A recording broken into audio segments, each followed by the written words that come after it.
Audit లేకే అక్రమాలు నేడు అన్ని జిల్లాల్లో స్టాంప్ డ్యూటీ లెక్కల పరిశీలన ధరణి లోపలే ఆసరగా స్టాంప్ డ్యూటీ స్కామ్ అంటూ చూస్తున్నాం. సో ఇప్పుడు ఏం జరుగుతోంది, ధరణి దరిద్రాలు అని చెప్పేసి భూభారతి వచ్చింది. మరి భూభారతి వచ్చి సంవత్సరం దాటుతున్నా కానీ ఇంతవరకు ఈ యొక్క లోపాలన్నీ కూడా ధరణి లోపలే మాట్లాడుతున్నారు. మరి మీ సాఫ్ట్వేర్ ఏం చేస్తున్నది అంటే వీళ్ళ లోపాలని కూడా వీళ్ళు చేస్తున్నటువంటి చాతగంతనాన్ని కూడా ఈరోజు కేసీఆర్ మీదకి నెట్టేటువంటి ప్రయత్నం చేస్తున్నారు. మీరు ఫస్ట్ వాళ్ళు సక్కా లేరనే మీరు సక్కా చేస్తారని మీకు ఇచ్చారు కదా అధికారం ప్రజలు. మరి మీరు కూడా సక్కా లేకుండా గిట్లా చేస్తూ ఉంటే మీరు మళ్ళీ వాళ్ళు చేసింది 2 సంవత్సరాలు దాటింది ఇంకా కేసీఆర్ బదిలీ చేస్తూ ఉన్నారు. కేసీఆర్ తప్పని చెప్తాను. మీరు మాత్రం అంటే మీరేం పాలన చేయట్లేదా? ఎందుకే ఈ పనికి మళ్ళీ ముచ్చట్లని? భూభారతి వచ్చిన కొనసాగుతున్న దందా రాష్ట్ర ప్రభుత్వానికి భారీగా గండి ఖజానాకు. సో 5 ఏళ్లుగా కన్నెత్తి చూడని జిల్లా రిజిస్ట్రార్లు ఆడిట్ చేస్తే వీళ్ళకి ఇల్లీగల్ ట్రాన్సాక్షన్ అంటూ చూస్తా ఉన్నాం.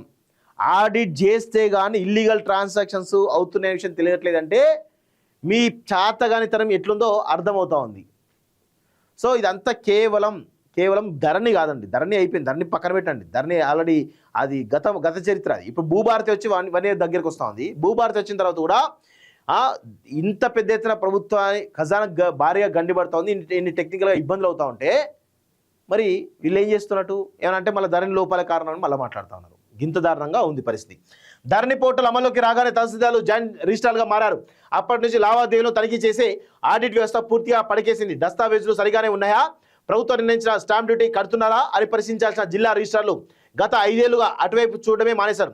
ఈ పర్యవేక్షణ లోపాన్ని ధరణిలోని లొసుగును ఆసరగా చేసుకున్న కొందరు అక్రమాలకు తెరలేపారు. ప్రభుత్వ ఆదాయానికి గండి కొట్టడం ప్రారంభించారు. స్టాంప్ డ్యూటీ స్కామ్ కూడా ఇందులో భాగమనేనని చర్చ జరుగుతున్నది. అదే పరంపర భూభారతి వెబ్సైట్ అమల్లోకి కొనసాగుతున్నట్లు తెలుస్తున్నది. అసలు రిజిస్ట్రేషన్ల బాధ్యతలు రెవెన్యూ శాఖకు అప్పగించడంతో మొదలైన ఈ దందాలో ఇంకెన్ని కోట్లు కొల్లగొట్టారన్న అనుమానాలు వ్యక్తమవుతున్నాయి. దీంతో అక్రమాలకు సహకరించిన తెర వెనుక ఉన్నటువంటి అధికారులపై యాక్షన్ తీసుకోవాలని డిమాండ్ వినిపిస్తున్నది. కన్నెత్తి చూడని జిల్లా రిజిస్ట్రార్లు అంటూ చూస్తా ఉన్నాం. సో జిల్లా రిజిస్ట్రార్ చూడరు. ధరణి పోర్టల్ రాకముందు అంటే ఏదైనా ధరణి పోర్టల్ అని చెప్పేసి వీళ్ళు తప్పించుకునే ప్రయత్నం చేస్తున్నారు. వాస్తవంగా ఈ స్కామ్ అంతా కూడా జరిగింది ధరలో జరిగింది కావచ్చు. అది బాగాలేదనే భూభారతి తీసుకొచ్చింది కదా. భూభారతి తీసుకొచ్చినప్పటికి కూడా ఆ స్కామ్ జరుగుతుందంటే భూభారతిలో ఎలాంటి లోపాలనే ఒక్కసారి అర్థం చేసుకోవాల్సిందిగా కోరుతా ఉన్నాను. ఈ అక్రమాలకు కారణం ఈ ఆడిట్లేకే అక్రమాలు అనేది దీనికి ఈ కోట్ల రూపాయల స్కామ్లకు కారణము కాంగ్రెస్ ప్రభుత్వం అనేది చాలా స్పష్టంగా చెప్పాలి.